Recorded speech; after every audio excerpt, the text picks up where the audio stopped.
Bonjour chers amis, je suis Brice Kamdem, comptable et formateur sur les logiciels de gestion.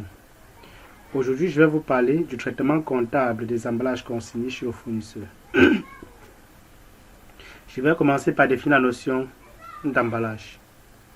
Ensuite, je vais vous montrer comment on comptabilise les emballages consignés au moment de la vente, au moment du retour de l'emballage en question et au moment de la conservation de l'emballage par le client.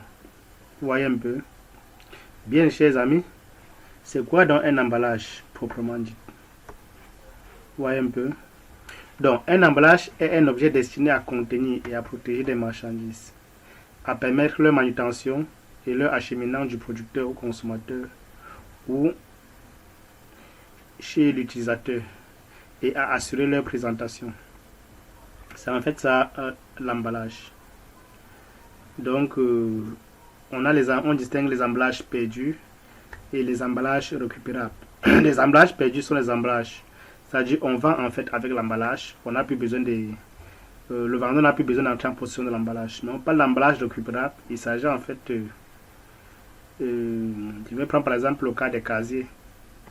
Donc les casiers des billets par exemple. Lorsque le fournisseur vous livre des casiers des billets, en principe vous devrez retourner des casiers. Les casiers sont construits comme étant des emballages récupérables. Bien, je vais vous montrer donc dans cette vidéo comment comptabiliser les emballages chez le fournisseur au moment de la vente.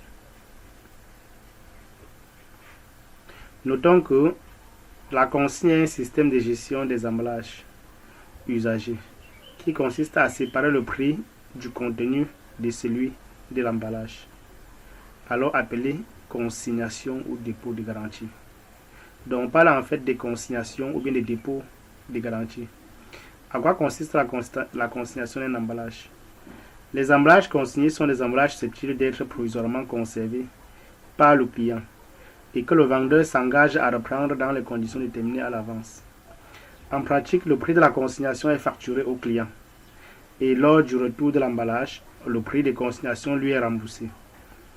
Vous comprenez un peu, chers amis? Bien. Bon, je vais donc vous montrer les écritures comptables lors de la consignation.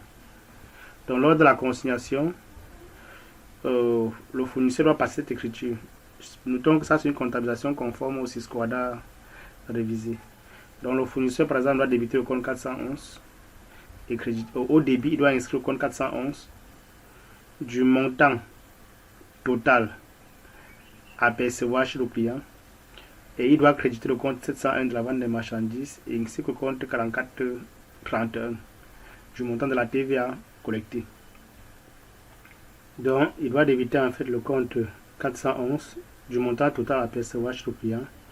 Il va créditer respectivement les comptes 701, 4431 et 4194. Le compte 701 prend le montant de la marchandise vendue. Le compte 4431 prend le montant de la TVA y afférente. La TVA par rapport à la vente des marchandises en question. Et le compte 4194 prend le montant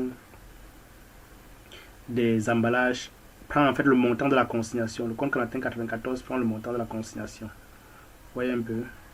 Donc à la facturation, le fournisseur a la possibilité de facturer ou pas la TVA. Vous voyez un peu. Bien, donc voilà les écritures passées chez le fournisseur au moment de la vente. Maintenant, si le client retourne l'emballage, l'emballage consigné quoi?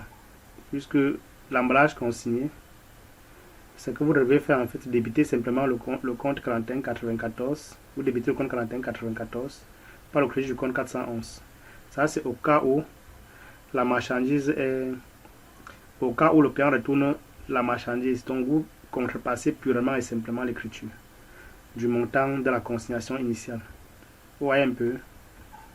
Donc ça c'est généralement le cas. Si l'emballage n'est pas restitué en bon état, seule une partie du prix de consignation est restituée au client. Donc ça c'est le cas où l'emballage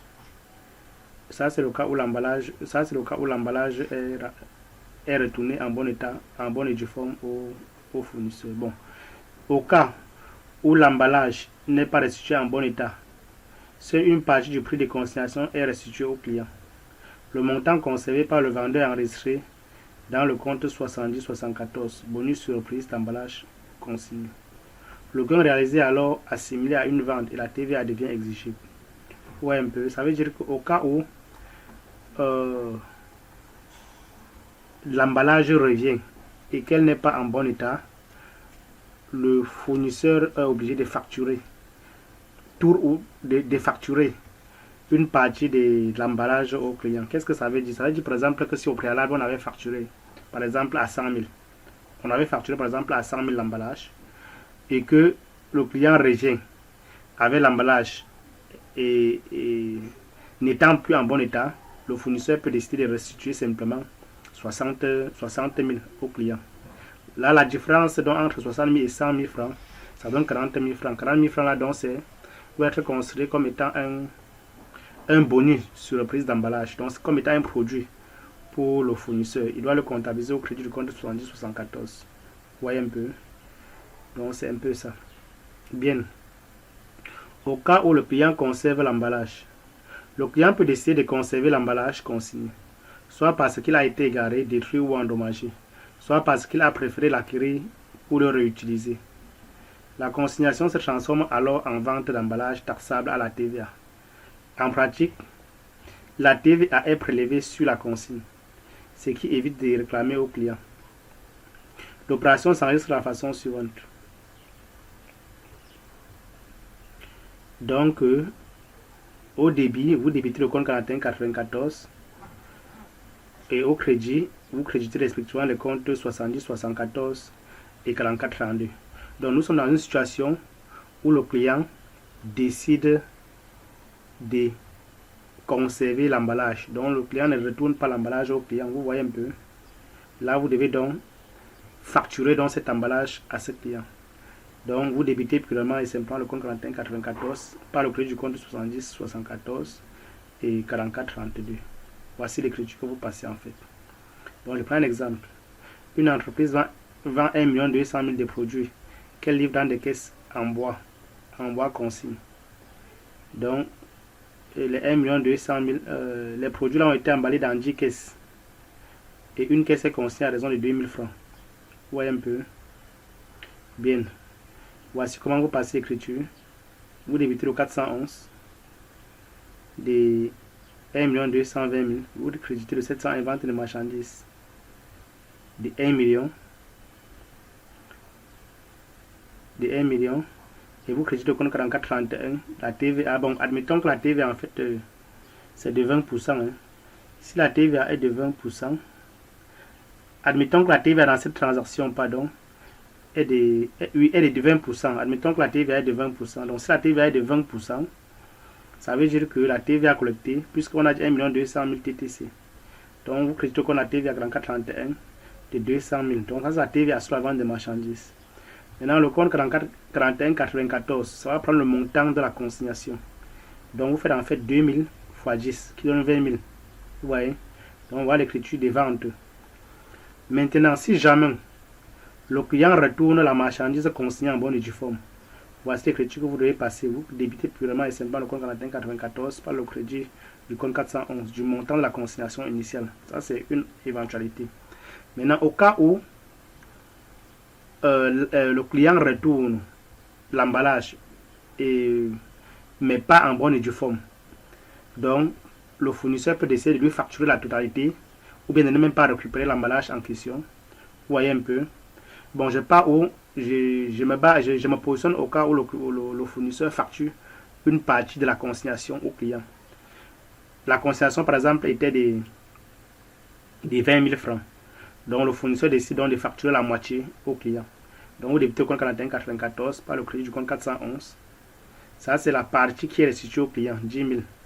Maintenant, la partie qui n'est pas restituée au client, les autres 10 000, constituent pour le fournisseur un bonus sur le prix d'emballage consigné. Vous voyez un peu, au crédit du compte 70-74. Maintenant, lorsque c'est facturé ainsi, la TVA devient exigible. La TVA étant de 20%, 20% de 10 000, vous passez l'écriture de constatation de la TVA sur l'emballage, sur le bonus sur le prix d'emballage consigné. Donc voilà l'écriture que vous passez, quand vous débutez au 400 par le prix du compte 432. Vous voyez un peu. Donc c'est ça. Maintenant, au cas où le fournisseur ne rembourse même pas, décide en fait de détenir les emballages pour une raison quelconque, peut-être parce qu'elle est détériorée ou bien parce que là dans ce cas, le fournisseur facture purement et simplement l'emballage au client. Donc en étant le compte 9194 par le crédit du compte 7074, vous voyez un peu, de 20 000 francs. Et maintenant, il constate des crédits de TVA sur ce produit, sur cette vente d'emballage. Donc voilà en fait comment le fournisseur doit passer les écritures relatives aux emballages, chers amis. Donc dans la prochaine vidéo, je vais vous montrer comment comptabiliser les écritures d'emballage chez le client. Abonnez-vous, chers amis.